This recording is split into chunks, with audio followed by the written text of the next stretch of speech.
Hello and welcome back to this video about a helicopter training mission for the Bell Simtech UH-1. Um, I built in the DCS mission builder for training straight and level flight, gentle turns and stuff like that, coordination of cyclic and collective control, using 25% torque and around 80 knots airspeed as a number. So let's start in the cockpit. So the mission will start in flight at about 2,200 feet height, altitude, and the warning sign and the warning mark will advise us to return to straight and level flight. So the second one shows us the torque indicator, so we can adjust to 24 or around 25% torque. And the third one, yep, here it is, reminds us to center the pedals, or at least center the ball. So after doing that, we start a gentle climb to 2,500 feet. At 2,500 feet, the first level will be initiated automatically. So the first level intends to keep altitude within 500 feet plus minus. So 2,500 feet minus 500 is 2,000, and sorry, it's 300 feet. Within a limit of 300 feet. So it's when we reach 2,800 feet, there will be a warning sign. So let's try. Altitude. That reminds us to watch the altitude and descend back to 2,500. The same will happen if we lose altitude too much and we descend below 2,200 feet. There will be the same warning, visual and audio warning. So let's descend to 2,500 feet. There will be also a notice when reaching the designed altitude at 2,500. And all the time we keep an eye on the airspeed so we didn't get too fast.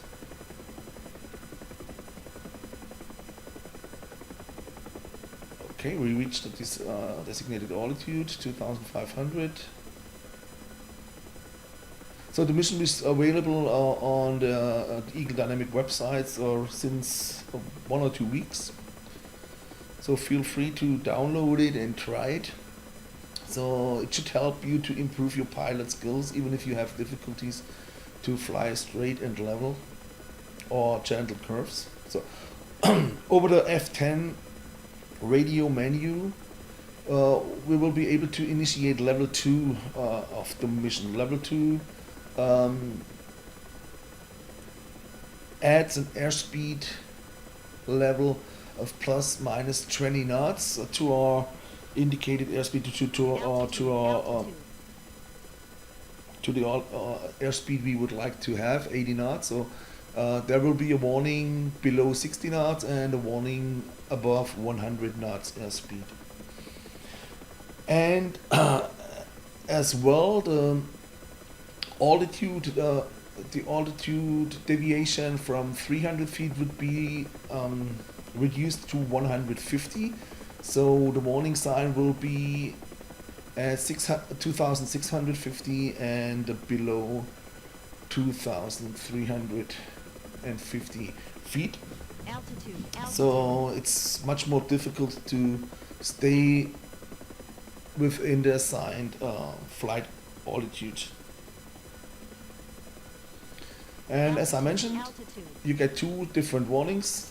One is the altitude warning, and the other one right now is the airspeed warning. So right now we are over 100 knots, and we get the second warning concerning the airspeed. So we reduce airspeed and climbing back to 2,500. So we're not too slow. below 60 knots, and there will be the airspeed warning again.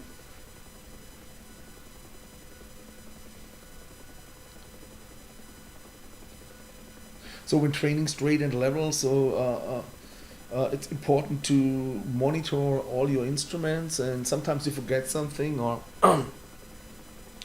so you get the help from the program.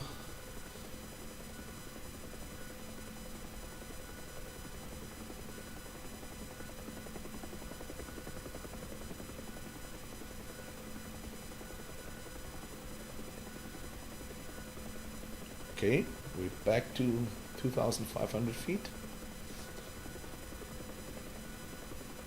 And level 2 is activated.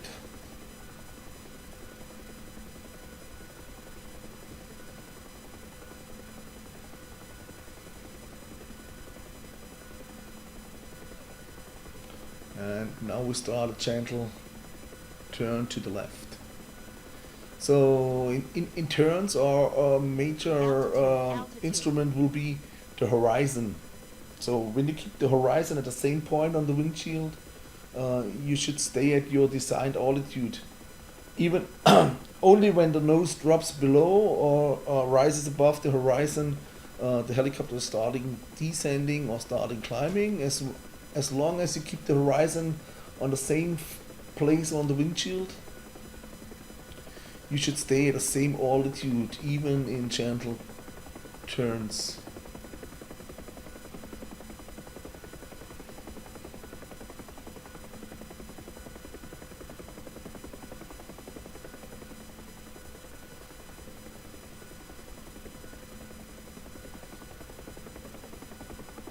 To assist you in doing that, the pilot has the control over the F10 radio menu to show you a visual marker on the windshield.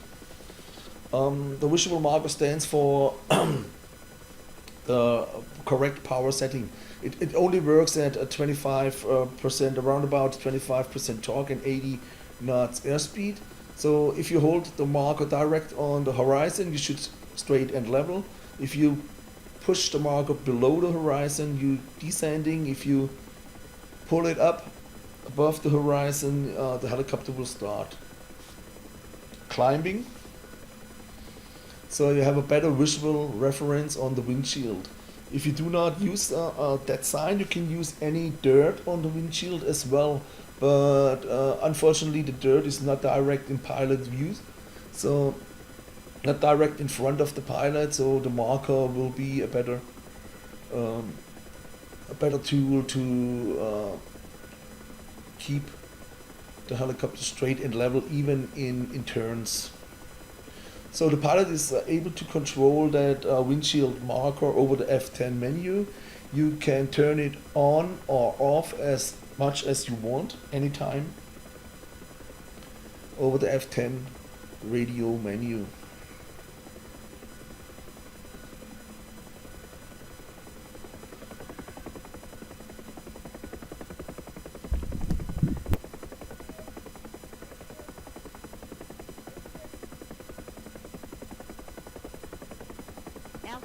Altitude.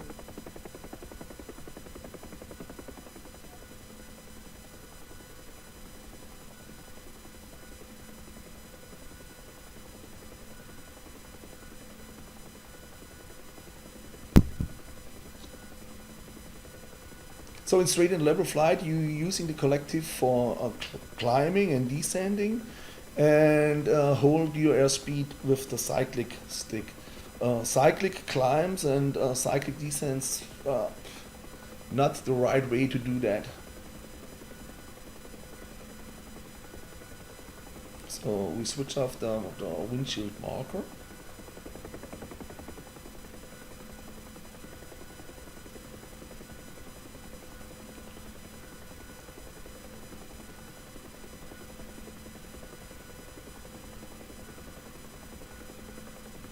There's a third level you may activate over the F10 radio menu.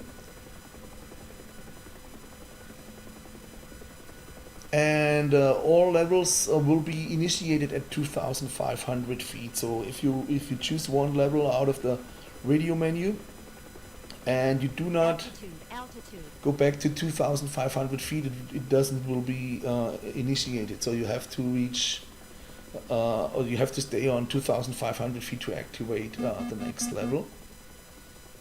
And in level 3, the airspeed also will be in closer ranges. So you have an airspeed tolerance of 10 knots. There will be an alarm by reaching 70 knots or going faster than 70 knots and be slower than 60 knots. Pardon, 70 knots. 70 and 90 knots, that's the correct thing. So instead of 160 knots, you have 70 and 90 knots as upper and lower limit.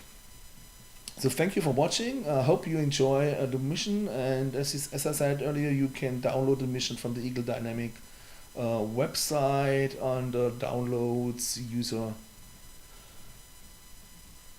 programs. Thank you very much, and hope I will see you next time. Bye bye.